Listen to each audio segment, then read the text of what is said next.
அருட்பெரும் ஜோதி அருட்பெரும் ஜோதி தனிப்பெரும் கருணை அருட்பெரும் ஜோதி எல்லாம் செயல்கூடும் என் ஆணை அம்பலத்தே எல்லாம் வல்லான் தனையே ஏத்து. ஓம் ஸ்ரீ ராமலிங்காபயம். ஓம் ஸ்ரீ ராமலிங்காபயம். ஓம் ஸ்ரீ ராமலிங்காபயம். எல்லோருக்கும் வணக்கம்.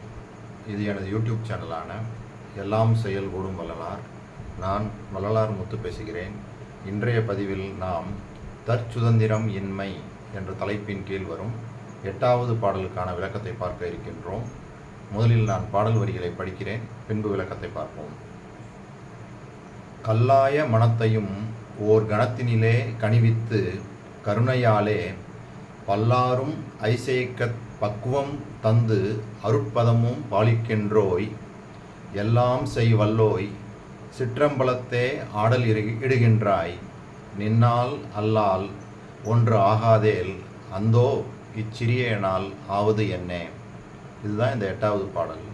இதுக்கு விளக்கம்: எல்லாம் செய்வல்ல திருச்சிற்றம்பலத்திலே விளங்குகின்ற பெருமானே, கல் போன்று கடினமான மனத்தை கொண்டவர்களையும் ஓர் கணப்பொழுதில் கனிந்த பழம்போல மென்மையானவர்களாக்கி பலரும் அதிசயிக்கத்தக்க வகையில் அவர்களுக்கு ஞானத்தை பெறுவதற்கான பக்குவத்தையும் கொடுத்து திருவருள் இன்பத்தையும் கொடுப்பவனாகிய நீ இன்றி ஒன்றும் நடவாது எனும்போது சிறியவனாகிய என்னால் யாது செய்ய முடியும் அப்படின்னு மிகவும் அற்புதமான பாடலை பாடியிருக்கிறாங்க. இதுக்கு நம்ம விளக்கம் அவர் சொல்கிறாங்கல்ல, அதாவது கல்லாய மனத்தையும் ஓர் கணத்தினிலே கனிவிக்கும் கருணையாலே பல்லாரும் ஐசைக்க பக்குவம் தந்து அருட்பதமும் பாலிக்கின்றோய். இதுக்கு வள்ளல் பெருமான் சான்றா ஒரு 3 பாடல் ஷார்ட்டாக பார்ப்போம். அது பெரிய பாடல். அதில் உள்ள இந்த வரிகளை மட்டும் கல்லாய மனம் சொல்கிறாங்கல்ல, அந்த கல்லாய மனத்தையும் கனிவிக்கும் அது மாதிரி உள்ள மாதிரி எழுதியிருக்காங்க பாடல்கள்.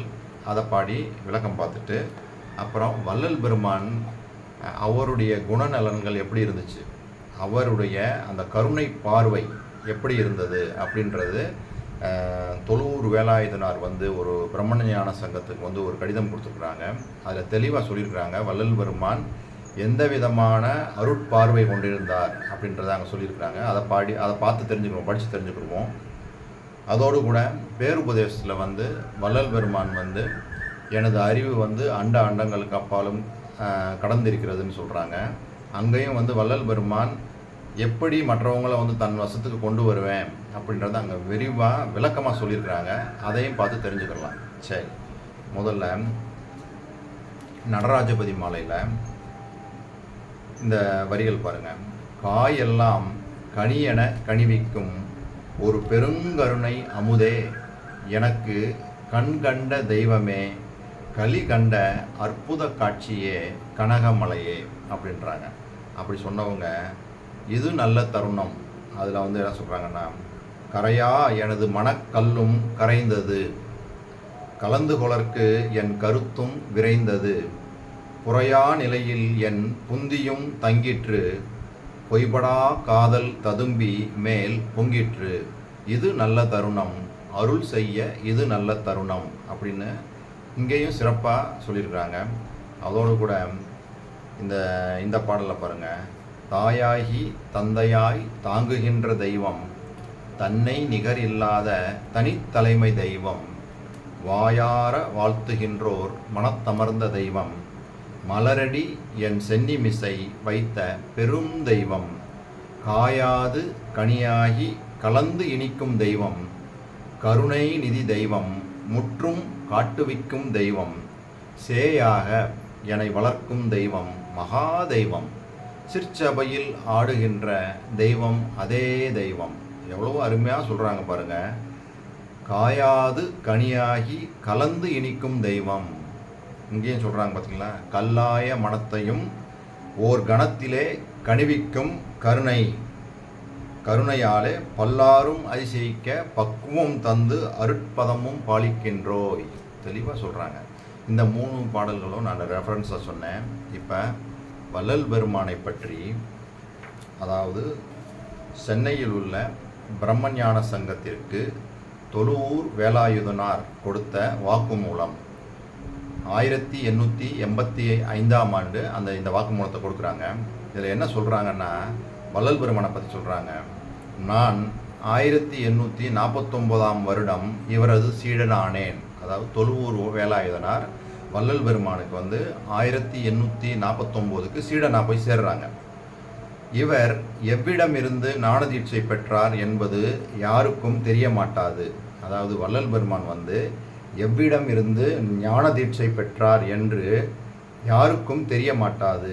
என்றாலும் சில வருடங்கள் ஆனதும் இவரை அநேக சீடர்கள் எடுத்து சூழ்ந்து கொண்டிருந்தனர். இவர் சிறந்த ஒரு ஏமசித்தர், அதாவது பொன் வித்தை செய்ய அறிந்தவர். பொன் தங்கம் செய்யக்கூடிய ஆற்றலை பெற்றிருந்தார். அதான் ஏமசித்தர் அப்படின்னு சொல்கிறாரு. இவருக்கு மாமிசம் உண்பவர்களை மாற்றும் அற்புத சித்தி இருந்ததென்பது அநேகருக்கு கண்கூடாம். இவருடைய பார்வை ஒன்றே மாமிச உணவின் விருப்பத்தை ஒழிக்க போதுமானதாக இருந்தது.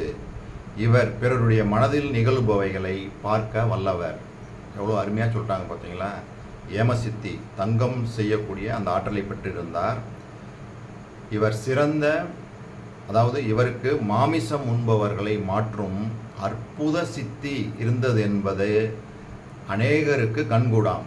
நிறைய பேர் பார்த்துருக்காங்க. இவர் அந்த பார்வையினாலேயேவும் பார்த்தாங்கனாலேயும் மாமிசம் சாப்பிடுறவங்க அது மேலே பிடிப்பு இல்லாமல் அதை விட்டுருவாங்களாமா. அதோடு கூட இவருடைய பார்வை ஒன்றே மாமிச உணவின் விருப்பத்தை ஒழிக்க போதுமானதாக இருந்தது.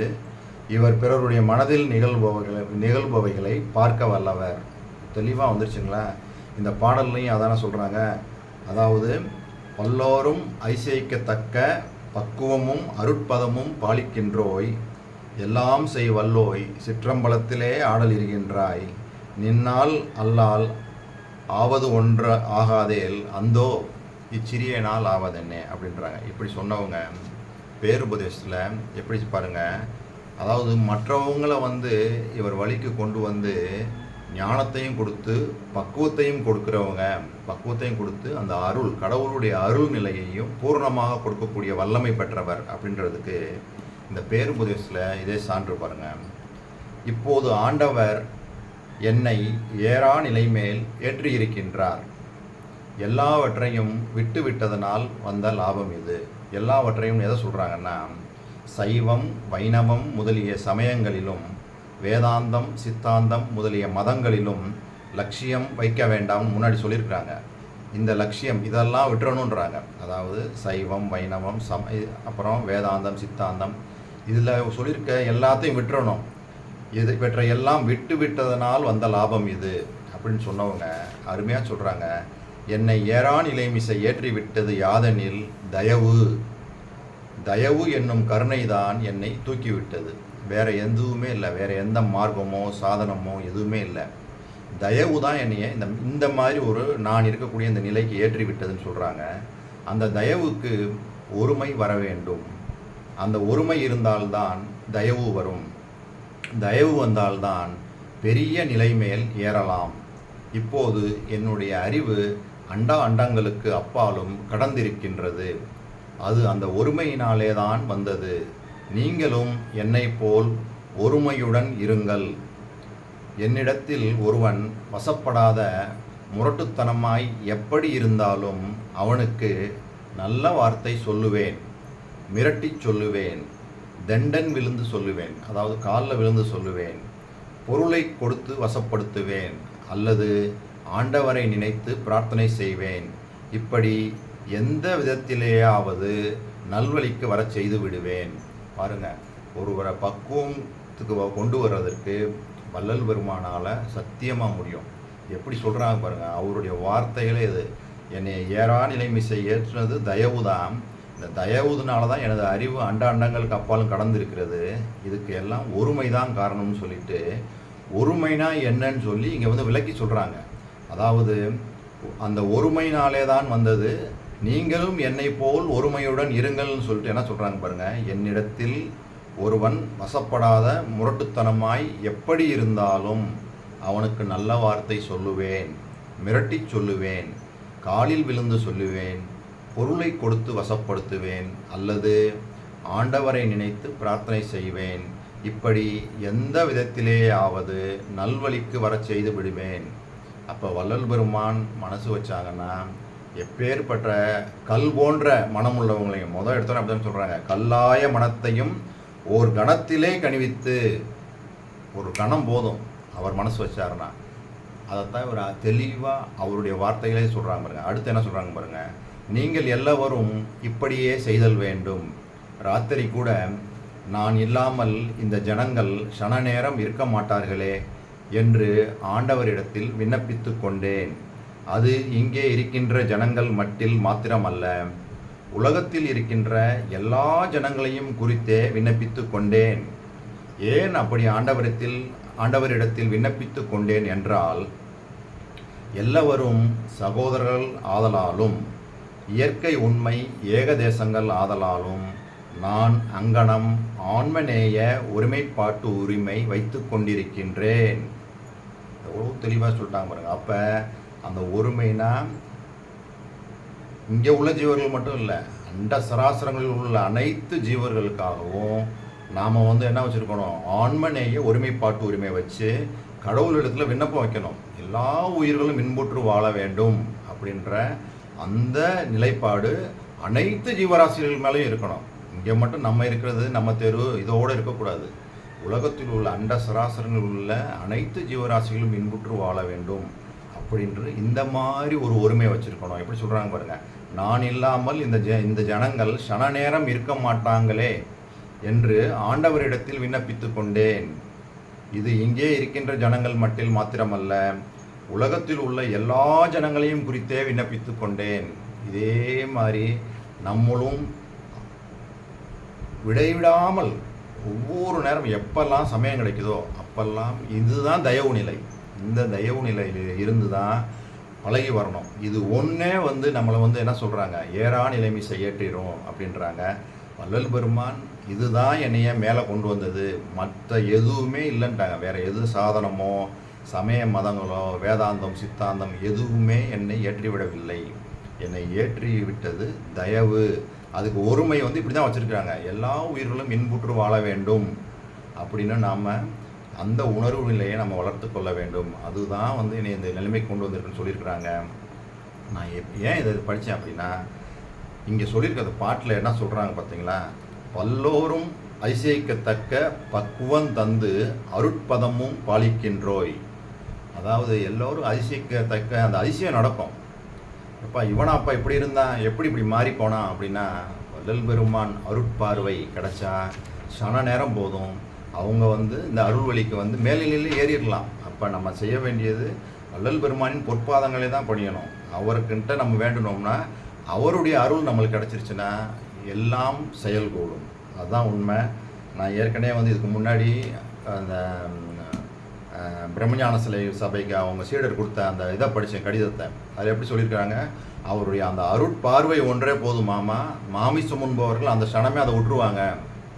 அதுவும் இல்லாமல் மற்றவர்களுடைய மனத்தை படிக்கக்கூடிய வல்லமையும் பெற்றிருந்தார். இன்னமும் அவருடைய சிறப்புகளை நிறைய சொல்லிட்டு போகிறாங்க. அப்போ இவ்வளவு ஒரு அருமையான மகான் நம்மளுக்கு கிடைச்சது நாம் செய்த பாக்கியம். அவரை இப்போ நம்ம படித்து தெரிஞ்சுக்கிறோன்றதோட அவருடைய அருளை வேண்டி அவருடைய பொற்பாதங்களை பணியணும். பணிஞ்சு நாம் பரிபூர்ணமாக அவருடைய அருளை பெற்றுக்கொள்ளலாம். வள்ளல் பெருமான் நினச்சா ஒரு சன நேரம் போதும் நம்மளை மாற்றி மேல்நிலைக்கு ஏற்றிடுவாங்க. அப்போ நம்ம இடைவிடாமல் அவர் சொன்னது மாதிரி நம்ம என்ன பண்ணணும், எல்லா உயிர்களும் இன்புற்று வாழ வேண்டும் என்ற அந்த ஒருமை உணர்வோடு வாழ பழகிக்கொள்ள வேண்டும் என்ற இந்த சிந்தனையோடு நான் இந்த வீடியோவை நிறைவு செய்கின்றேன். இதுவரை பொறுமை காத்து எனது வீடியோவை பார்த்த உங்களுக்கு கோடான கோடி நமஸ்காரங்களும் நன்றிகளும். மீண்டும் நாம் நாளைய பதிவில் 9வது பாடலுக்கான விளக்கத்தை பார்ப்போம். அருட்பெரும் ஜோதி அருட்பெரும் ஜோதி தனிப்பெரும் கருணை அருட்பெரும் ஜோதி